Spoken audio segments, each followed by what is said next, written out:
Bienvenue dans SOAS Podcast. Épisode 5. Candidater sans se perdre, garder confiance pendant l'attente. Dans l'épisode précédent, je vais te partager comment une mini-décision, presque anodine, peut changer le cours d'un parcours. Et aujourd'hui, j'ai envie de te parler de ce moment précis, juste après l'audace. Tu as osé, tu as postulé, tu as envoyé cet email, cette candidature, tu es sorti de ta zone de confort. Et puis, silence. Ce moment, je l'ai vécu. Je l'ai traversé. Et je sais qu'il peut être déstabilisant, décourageant et parfois même violent intérieurement. Alors, dans cet épisode, je vais te transmettre un outil concret pour garder confiance en toi quand les résultats tardent à arriver. Et je vais te raconter comment, à un moment charnière de ma vie, j'ai appris à rester en mouvement, malgré l'incertitude. Parce que je te le rappelle, on avance pas à pas. Quand on agit, on espère souvent, voire même tout le temps, un résultat, un retour, un signe. Mais ce qu'on oublie souvent, c'est que le temps entre l'action et le résultat peut être long, parfois flou et souvent silencieux. Et ce silence, on le remplit. On commence à douter. Ai-je bien fait? Mon profil est-il intéressant? Est-ce que je vaux quelque chose? On glisse dans une attente passive. On suspend notre énergie à quelque chose qu'on ne maîtrise pas.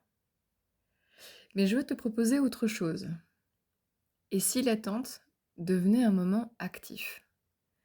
Un espace à investir au lieu de le subir. J'aimerais te parler du mythe du silence qui veut dire non. Quand tu ne reçois pas de réponse, ton cerveau fabrique des scénarios. Il comble le vide et souvent il imagine le pire. Mais le silence ne veut pas dire rejet. Il ne veut pas dire que tu es incompétent ou incompétente ou illégitime. Parfois, le silence, c'est juste du délai, de l'organisation, du hasard. Et ce n'est pas parce que tu ne vois pas encore le fruit que rien ne pousse.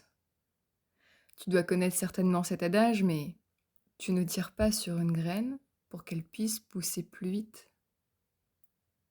Au contraire, tu continues d'arroser, tu crées les conditions propices, tu restes présent, présente.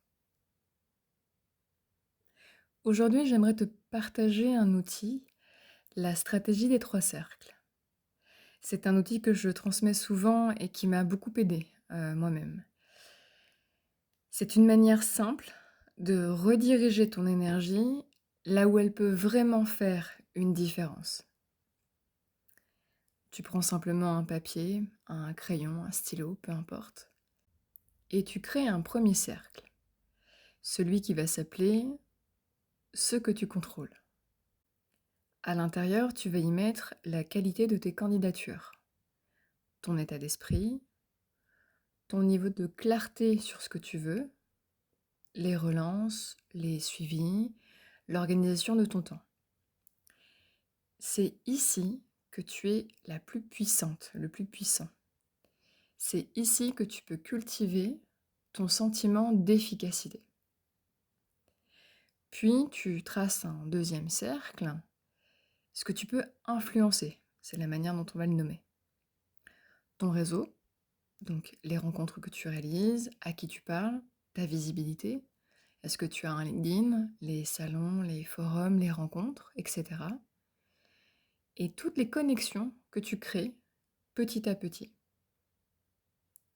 Ce cercle, il demande du temps, de la constance. Tu ne contrôles pas les réponses, mais tu influences en revanche la probabilité d'en recevoir. Et puis, tu traces donc le troisième cercle que tu vas appeler ce que tu ne contrôles pas. Le délai de réponse des recruteurs, par exemple, ou encore les politiques internes. Tous ces critères de sélection que tu ne maîtrises pas, qui sont invisibles pour toi. Et encore le contexte économique. Ce cercle, c'est celui du lâcher-prise.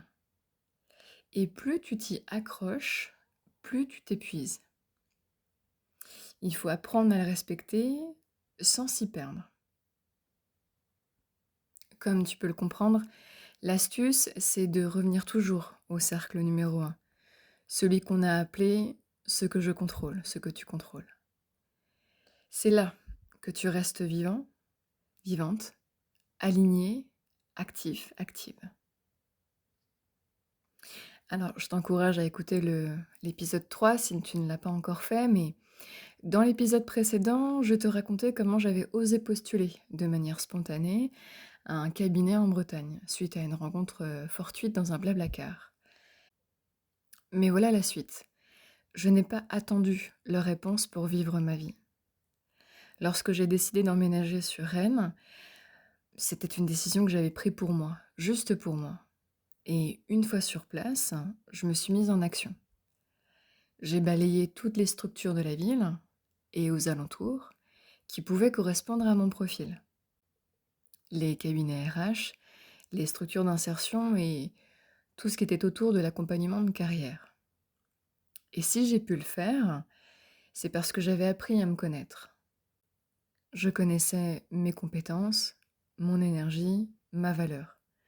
Et pour ça, je te réfère à l'épisode 2, bien entendu.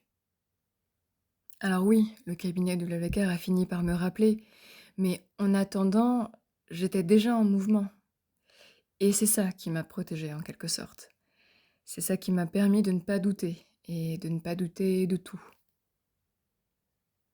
En conclusion, j'aimerais te laisser avec cette image. Tu sèmes, tu arroses, tu veilles. Mais tu ne sais jamais exactement quand la plante va sortir de terre. Pourtant, ce que tu peux faire, c'est de te tenir prêt, être en mouvement. Cultiver, sans mauvais jeu de mots, ce que tu sais de toi. Continue de postuler, de rencontrer, d'ajuster. N'attends pas d'être choisi pour te sentir légitime. Au contraire, choisis-toi tous les jours. Parce qu'on avance pas à pas. Et parfois, c'est dans l'attente que se révèle notre vraie force. Merci pour ton écoute. Si cet épisode t'a parlé, pense à le partager, à le liker, à t'abonner. Tu peux également me retrouver sur ma page Instagram, sur soaz-8_podcast. N'hésite pas également à m'écrire si tu en as le besoin. Je me ferai un plaisir de te répondre. Et je n'ai plus qu'à te souhaiter une excellente journée et te dire à très vite.